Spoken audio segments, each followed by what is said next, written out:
tidak bisa secara teori orang yang akhlaknya buruk mengatakan imannya baik, ini nggak ketemu. Iman itu naik turun dia. Tapi bukan naik turun saja.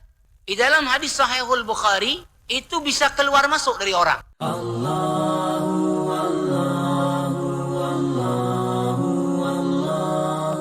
Tidak mungkin ada orang yang imannya baik, akhlaknya nggak baik, ini nggak mungkin. Ini sudah absolut nggak mungkin.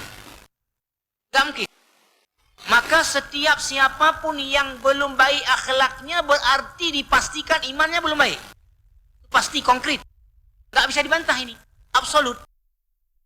Tapi sebaliknya ada kemungkinan. Sebaliknya ada kemungkinan. Orang yang imannya tidak baik, ada kemungkinan akhlaknya baik. Ada. Tapi tidak ada kemungkinan orang yang imannya baik, akhlaknya tidak baik. Ini nggak ada kemungkinan. Ini nggak ada teori. Tetapi orang yang imannya nggak baik, akhlaknya baik, ini ada bukti dan ini ada teori. Oh, bahwa tadi ada bukti. Orang selalu salat 5 waktu berjamaah dia. Tapi kemudian dia tipu orang di mana-mana.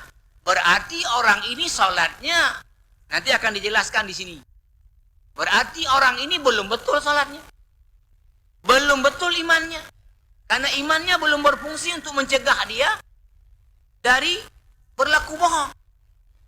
Nah, kenapa saya sebut tadi? Kalau orang baik akhlak, tidak baik iman, ini ada kemungkinan secara bukti kehidupan dan ada teorinya.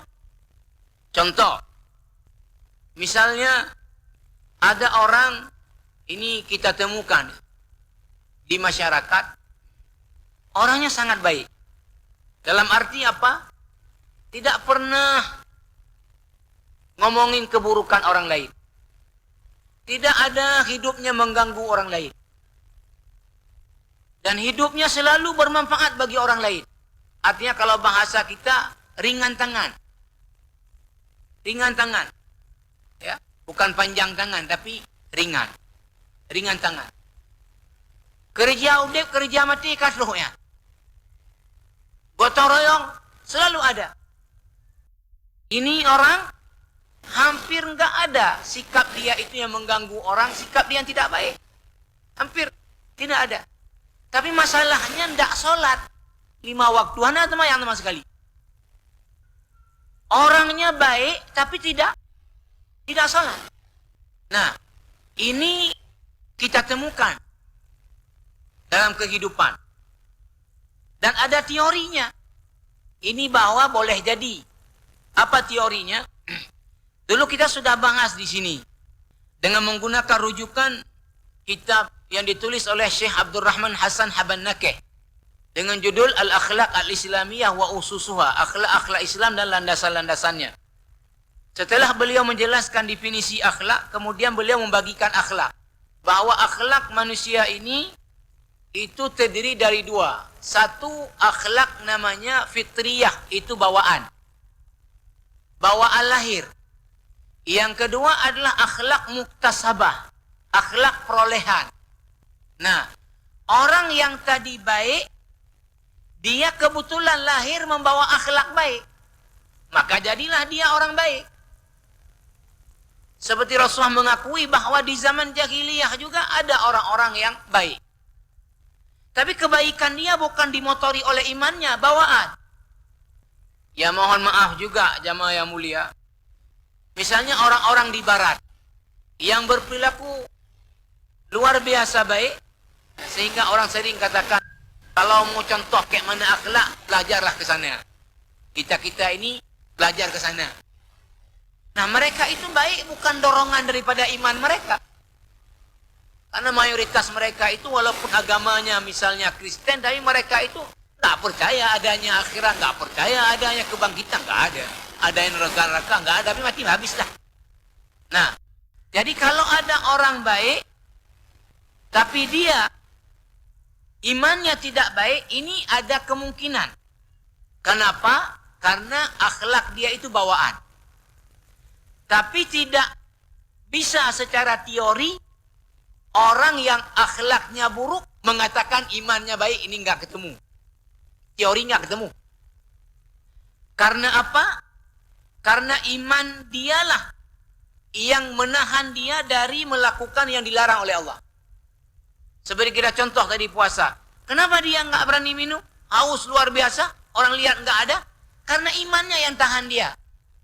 Contoh tidak baik. Ya.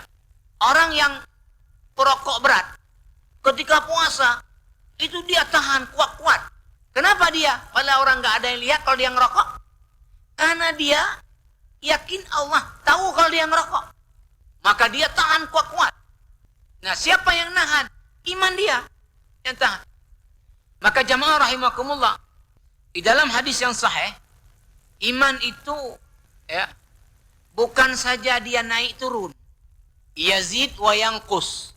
Iman itu naik turun dia. Tapi bukan naik turun saja. Di dalam hadis Sahihul Bukhari, itu bisa keluar masuk dari orang. Bisa keluar masuk. Bunyi hadisnya, Rasulullah SAW bersabda, La yazni az-zani hina yazni wa huwa mu'min. Tidaklah seseorang ketika dia berzina dalam keadaan beriman, enggak.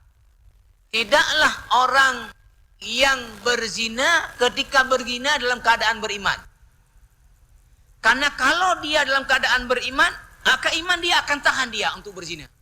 Maka ketika dia berzina berarti iman dia udah keluar dulu.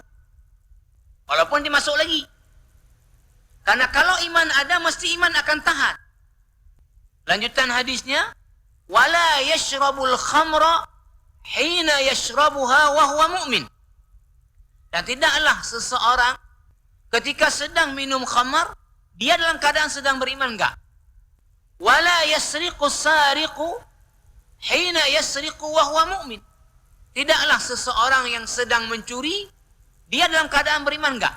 Karena kalau dia beriman akan tahan dia dari mencuri.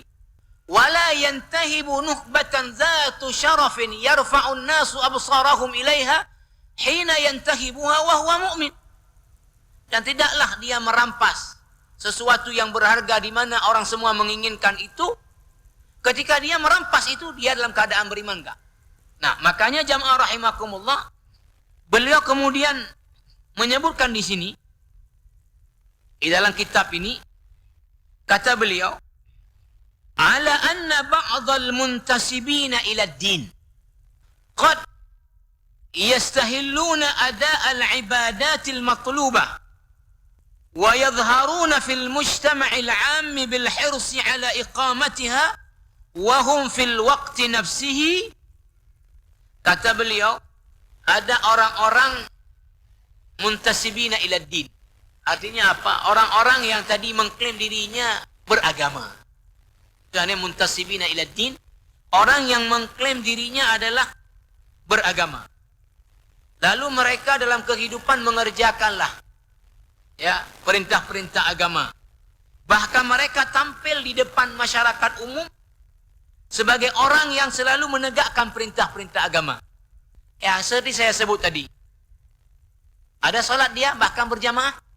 Bahkan mungkin kita ajak dia makan hari Senin, maaf saya puasa Senin. Ada kenduri hari Kamis, kita ajak dia, maaf saya hari ini puasa. Ini kata Syekh Muhammad Al-Ghazali.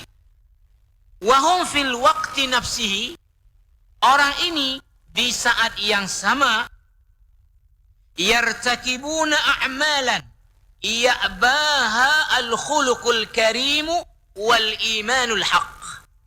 Orang ini pada waktu yang sama melakukan perilaku-perilaku yang itu ditolak oleh akhlak yang mulia dan bertentangan dengan iman yang hak. Ya, sering saya misalnya menyebutkan Allah